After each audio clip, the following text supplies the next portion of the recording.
20 of the most powerful quotes that will completely revolutionize your social life. From the book, How to Win Friends and Influence People by Dale Carnegie. It isn't what you have or who you are or where you are or what you are doing that makes you happy or unhappy. It is what you think about it. Don't be afraid of enemies who attack you. Be afraid of the friends who flatter you. You can make more friends in 2 months by becoming interested in other people than you can in 2 years, by trying to get other people interested in you. When dealing with people, remember you are not dealing with creatures of logic, but with creatures bristling with prejudice and motivated by pride and vanity. Actions speak louder than words, and a smile says, "I like you. You make me happy. I'm glad to see you." That is why dogs make such a hit. They are so glad to see us that they almost jump out of their skins. So, naturally, we are glad to see them. Personally, I am very fond of strawberries and cream, but I have found that for some strange reason, fish prefer worms. So when I went fishing, I didn't think about what I wanted. I thought about what they wanted. I didn't bait the hook with strawberries and cream. Rather, I dangled a worm or grasshopper in front of the fish and said, "Wouldn't you like to have that?" Why not use the same common sense when fishing for people? You can't win an argument. You can't, because if you lose it, you lose it.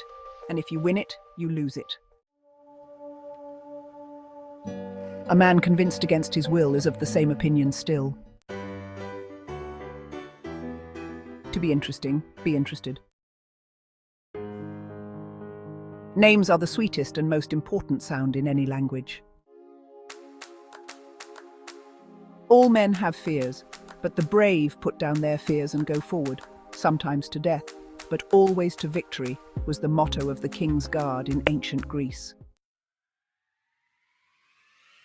If you want to gather honey, don't kick over the beehive. Why talk about what we want? That is childish, absurd. Of course, you are interested in what you want. You are eternally interested in it. But no one else is. The rest of us are just like you. We are interested in what we want.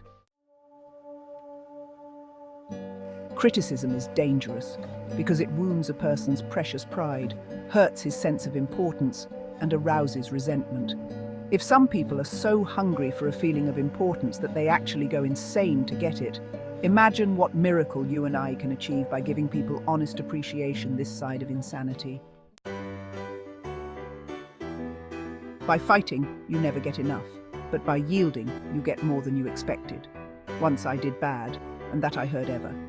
Twice I did good, but that I heard never. Only knowledge that is used sticks in your mind. Arouse in the other person an eager want. He who can do this has the whole world with him. He who cannot walks a lonely way. If you argue and rankle and contradict, you may achieve a victory sometimes, but it will be an empty victory because you will never get your opponent's goodwill. Winning friends begins with friendliness. The chronic kicker, even the most violent critic, will frequently soften and be subdued in the presence of a patient, sympathetic listener. A listener who will be silent while the irate fault-finder dilates like a king cobra and spews the poison out of his system. A barber lathers a man before he shaves him. Control your temper. Remember, you can measure the size of a person by what makes him or her angry. The world is full of people who are grabbing and self-seeking, so the rare individual who unselfishly tries to serve others has an enormous advantage.